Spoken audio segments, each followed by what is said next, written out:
thing you can't. I know. Hello there, and welcome to episode 10 of Sit for a Spell. I thought we had a great opportunity here. We were gathered with our women's group today, and we're making candles. So I thought this might be a good chance to show people how we do that. Mitch is stirring stuff on the stove. You need either a double boiler so that you can melt the wax without risking it being scorched. So what you do is you get a metal pot and you put it in another metal pot. I'll show you. Typically, I use this thing here. It's an old camp coffee can thingy, and I fill it with wax here, and I just put it in a stove pot kind of idea. Right, but we've also got a slow cooker here on the low setting, which would also work very well. You can use beeswax. You can, which is, I don't know, it smells really nice and I like it, but it tends to be expensive, so that's one thing to consider. You can also use just old candle bits that you've already burnt. You may end up with bits of the wick in it, but you can fish those out once it's melted. And you can use paraffin with candle making supplies. And I'm just going to show us the pots here. Now what I've got over here, there they are candle dyes. You can get these at craft shops. They stain like hell, so don't drip them on anything. I got the 3 primary colors in black so that I could mix them together and save a little money, but you can get them in a variety of colors, so if you like, you know, the peach shade that they have, then by all means buy it. So we're in the process of melting our candles. We're going to show you a couple different things today. One thing we're going to show you is how to make votive candles from a mold. And we're also going to show you how to make a nice simple candle in sand, in a bucket. Cauldron candles. Cauldron candles, yes, awesome. So what I have here is a votive candle mold. You can get these, well, I got mine from a craft shop. I have this stick laid across it because that's how I'm going to fasten on the wicks. Put this up here. You can use any string for wicking, but it's better if you wax it first. I like to use the commercial wicking, however, because it burns best. You can buy it in big rolls. This roll cost me, I think, 50 bucks, and I've had it for 4 or 5 years, and I make candles for my shop, so that'll give you an idea of how long it lasts. You can't just buy a wick. So what I'm going to do here is I'm going to cut wicks that they're going to be designed to tie around the stick and sit in the center of the candle mold. And I'm going to have to adjust them, and they're probably not going to be perfect, but they're going to be, you get it as close to the center as you can, because then the candle burns more evenly. And when I'm done that, I'll turn the camera back on so you can see what it was that I did. Now you see here I have an example of what I'm doing. I've cut a short piece of wicking that's designed to fit inside the mold. I've also double knotted it at the top because that way it won't slide off. I find that it'll come loose if you don't double knot it. It's just my personal preference, though. Some other people like to do it differently. Yeah. Here, I'll fill up. So now what I've done is I have 6 strings, because this is a 6 votive mold tied onto this stick. And I'm going to lay them so that they're in the middle of these votive holders.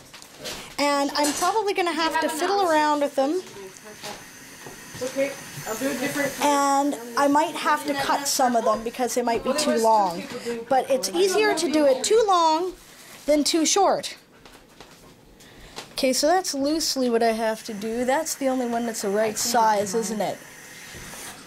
Except that it's not quite long enough to go to the bottom. It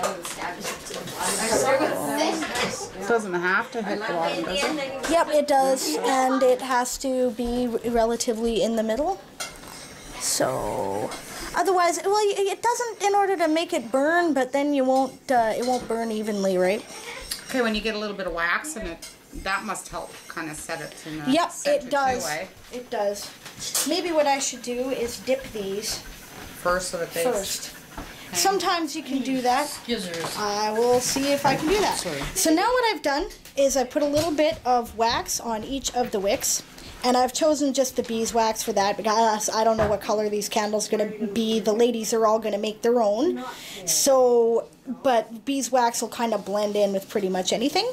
And now that they're stiffer, it's easier to set them in. And I can also see where I have to cut them. That's probably the right length here, so I'll cut all the other ones to match. So now I've cut these to size, and I'm going to set them in the molds and adjust them so they're loosely in the middle and try to get them to hang as straight as possible. This is, you're going to have limited effectiveness with this as far as hanging it straight goes. Just do your best. It's, you know, you want perfect commercial candles, go buy them. You're not going to get them with handmade candles. Is it still quite soft inside? I just have to make it go that way? Yeah, I know. There you go. I'll just fiddle with this for a bit and then turn this back on. So there they are, and as you can see, they're not perfect, but they're pretty close, and they'll work for our purposes. You gotta try not to bump them. As you can see, currently Mitch is melting blue candles so that we can remold them into the shapes we want. And now, while that's going on, I'm gonna go and get my sand mold to play with. Yep. So this is the basic structure of the sand mold for our cauldron candle. And I don't know if you can see it very well, but there are 3 holes poked in the bottom of a big circle. The holes will form a stand, and the circular bit will form the candle. I'm going to try a little experiment in a smaller container because we're kind of limited as to what we've got handy, but I thought I would show you guys the basics of that. You can also do other things with this principle. This is a lovely Ankh shape that Shanna made, and she's just going to make Ankh art. She's going to pour the wax into that mold in the wet sand and shape it that way. So there's lots of different applications. So that's my mold. I've noticed I've used a soup bowl, made a big circle in it, and I've put my my little legs at the bottom. And we'll see how well it works. The other thing to note about making candles is that you can put essential oils in them or herbs. We're going to put some magical herbs in our candles. Different people are using different things. Some people are using nutmeg for money. Others are using rose petals to attract love, right? I'm making a fire candle for my coven's altar, so I'm going to use fire-related herbs. I'm going to use cinnamon, if I can find it, cedar, and parsley. We have fresh parsley, so I'm going to put it on the top and try to make a design out of it afterwards. One thing to note, though, if you're going to use essential oils, do not use candle dyes because they have a very strong scent and it will spoil your scent of the essential oils. Also, try to put them in when you're in the process of pouring the mold rather than when you're heating them on the stove because they'll burn away and then they won't smell as nice. Okay, so we have some green wax left over, so we're going to make green votive money candles. How we're going to do this is we're putting magical herbs into the bottom of the candle. This is nutmeg, and this is cinnamon, and we're going to put them in the candle. Then we're going to pour the green wax on top of it and wait for it to harden. Now this here is my beginnings of my fire candle here. And I'm going to pour actually Cajun spice in it because I thought that made sense. Since we're talking about elemental fire, you notice that we've got a little washer here at the bottom, and I've got a little knot that I've tied the wick onto it. And now I'm going to lay this flat, squarish chopstick across. And the reason why is because it's less likely to roll around and move. And I'm going to lay that like that to do my best to center my wick, and then I'm ready to pour my red wax whenever we have some. Here's the herbs. Yeah. Cinnamon and nutmeg and the votive folders and cinnamon and salsa in that holder, and I'm going to have to readjust that, but that's okay. Whoever wants to do it. Okay, so you see we have the wax in the molds, and now I'm going to move this over to a more stable surface because this table is kind of rickety. So I've set these candles now on the stable surface because it'll mess up your candle, it'll create bubbles, and they won't dry well if you don't put them on a stable surface.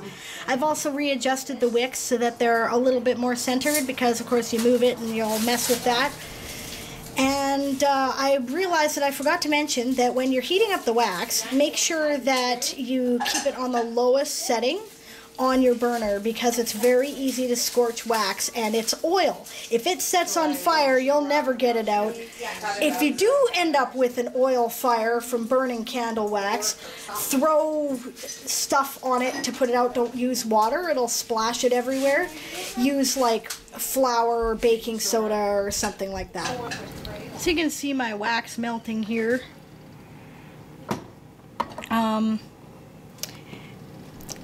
You probably, if you're using candles and melting them down, you'll have to pull out the wicks later. But they come out fairly easily. Trash. We got a bunch right here that we've already pulled out. And because the wax is at a low temperature, it handles fairly easily. So if you get a little tiny bit on your fingers, it isn't going to be the end of the world. Now this is what Mitch did instead of the saucepan with water. She used this, I don't know what you call these things, but they go on your burners and it separates the pan from the direct heat of the burner, which prevents the wax from scorching as well. So that's very helpful. So here's some of our candles that are drying. You can see that one lady chose to put cloves on the top of hers and another mixed in a variety of herbs. Looks like one of them is thyme and another one would be lavender. These are going to dry purple. Wax never quite looks the way it's going to when it's dry at first. It's usually a paler and duller version of the color it will ultimately be, but it will not be as bright as it was when it was completely liquid either. So something to keep in mind. Usually takes about a couple hours for them to dry enough that you dare to move them, and then you should probably leave them sit all night before popping them out of the molds. It's just easier, unless you're going to do something with the mold, like put designs on the top. For instance, I would, if I were going to put a pentacle stamp on these, like the one we have here, it's a little metal pentacle stamp there, I would do it now. But, so I should probably let them know that. There's, as you can see, they used other sticks, you know, straws, whatever. Over here we have our drying green candles. They will not be this color when they're dry. That's a paler version than it would otherwise be, but it will be pretty bright. I can't wait to see what they actually look like. So I'm just about to pour my wax now because it's finally done. This is about when I would add the oil, just before I pour it. Okay, so now I'm going to pour in my wax. It will spill, so you may want to have things underneath it. If you get it over top of your stick, it's not the end of the world, or your wick, because when you get it on the wick, it primes the wick, and when you get it on the stick, it just peels off once it's dry. I think that's about as full as I can get it, eh? Okay, and so we're going to have to leave that for now. And I'll wait a few minutes for that to dry, and then when that's done, I will move it. So, as you can see now, my fire candle here has sort of hardened. I forgot about the parsley that I was going to put on it. I guess I won't be doing that. So what I'm going to do is I'm going to take this pentacle mold, and I'm going to, hopefully it's still wet enough that I can actually put pentacles on it.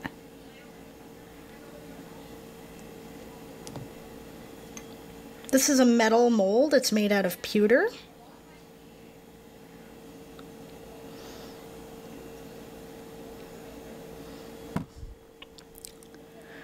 Well, it's very faint, but you can see it.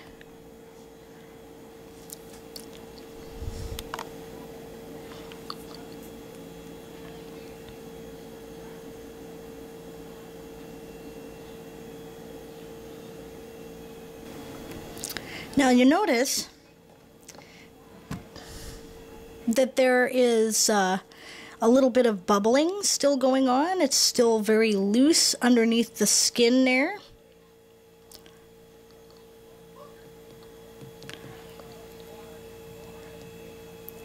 And it'll stay like that for several hours. That's why I say be careful about moving it.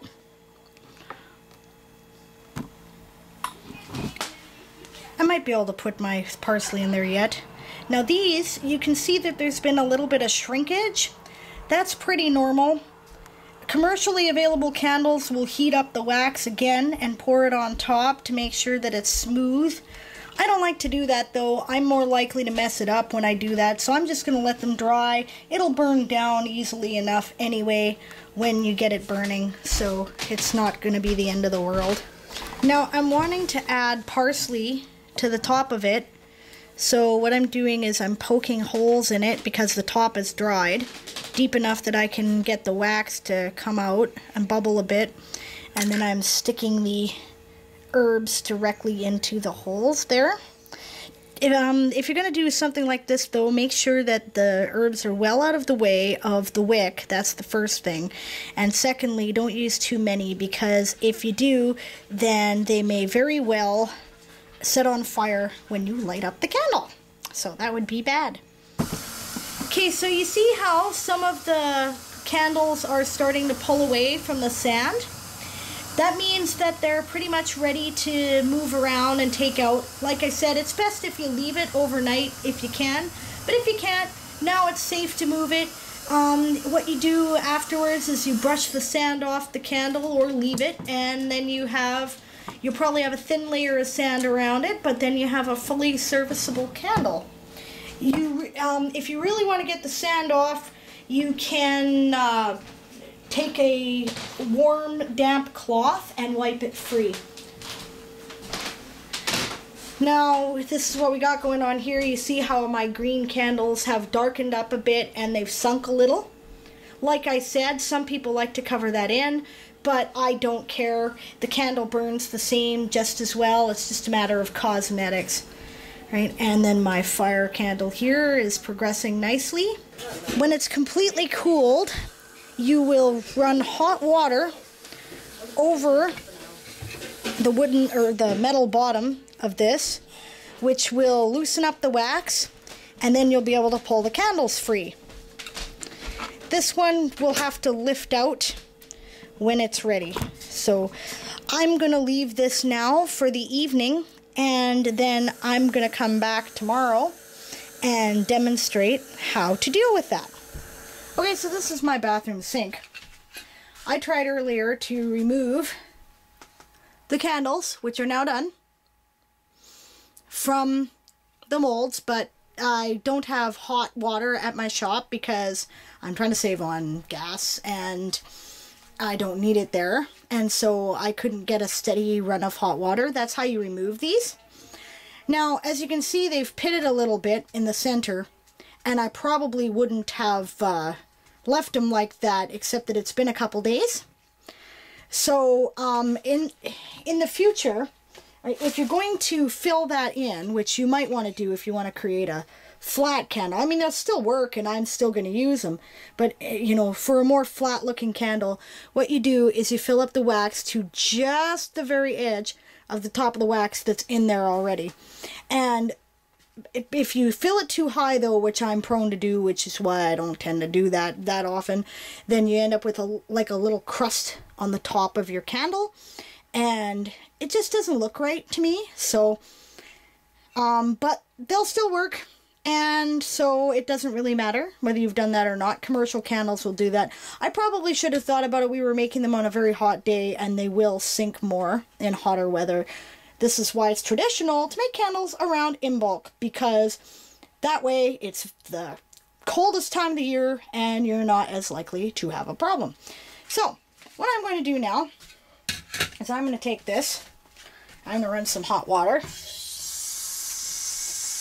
I'm going to take ye old oven mitt because this metal mold gets very, very hot, and I am going to run it over the top of my candles to try to loosen them up. You might have to leave it there for a couple minutes. You might also have to stick it further under the thing. You might end up with a little bit of wax in your sink. Don't worry about that too much. It will not spoil the look of the candle. It's just that it might come out. Now, you see how there's appearing a little light ring around that candle? That's because the wax is melting a little bit. And when it melts sufficiently, I should be able to work that candle out of there. Melt the wax on the wicks of the other candles so that I can take out the stick.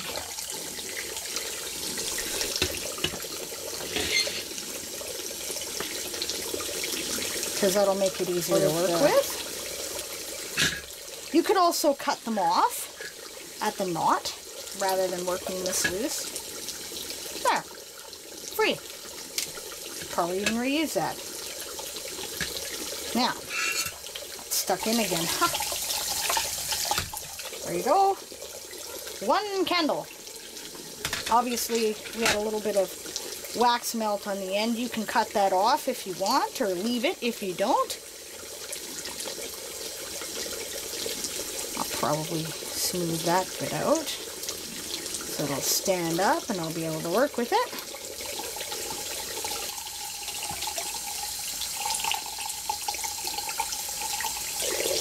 I think you get the idea, so I'm going to work the rest of the candles loose and then I'll turn it back on. So it pays to be more patient with the candles. They'll come out better if you just wait. Right, now you see I've got some wax left over in there. It cleans up easily enough. You just rinse it in the hot water. Those of you who saw my episode about the sacred washing machine spell will know that hot water is the best way to clean up wax in pretty much any circumstance. This is no exception.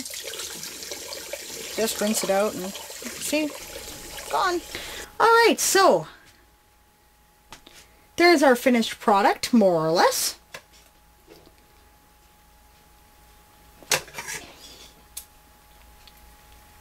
Cut the wick just below the knot. You don't want to leave any less than that though. Now that's ready to burn.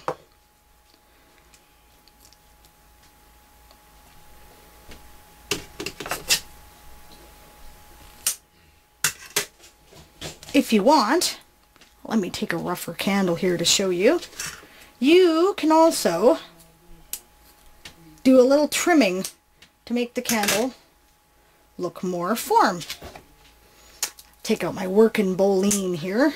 It's the one I keep in my purse. See, white-handled knife, curved blade, right? It works. So you just kind of shave off the bits that you don't want.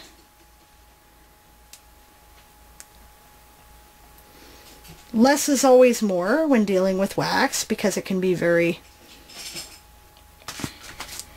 very touchy. You can always cut off more. You can't put it back on, so take her easy. I could, if I wanted to, cut that right down so it was more level with the wick, but I really don't see the point. I'm using this in my private practice. That's totally a cosmetic thing, so.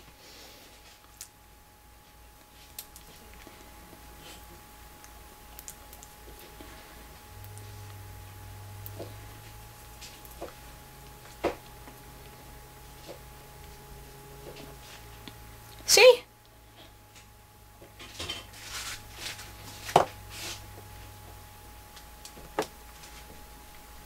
It's got a little bit of a rough edge and it's got a hair on it, so.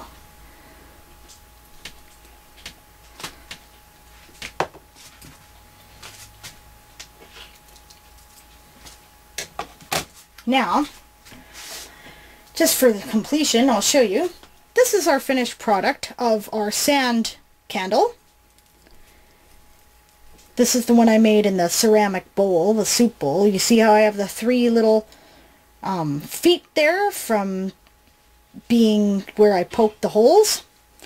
And this here, I end up with this little nipple here because that's what the bowl had in the bottom of it. See, it's still got some sand on it, so it's got some texture and shape. My parsley bits didn't work out as well as I hoped, so I end up with 3 holes in there. But I don't see that as a bad thing. I could put stuff in there. I could put incense sticks in there and burn them. Right? You can see somewhat the impressions of the pentacles. And snip the wick. When you have an unprimed wick like this, always leave just a little extra because it needs a chance to burn down. It will not burn like a proper candle until it gets to that waxy bit right there, because wax is an oil product, and it's the oil that burns that maintains the candle running for as long as it does. So I'm going to use that on my altar.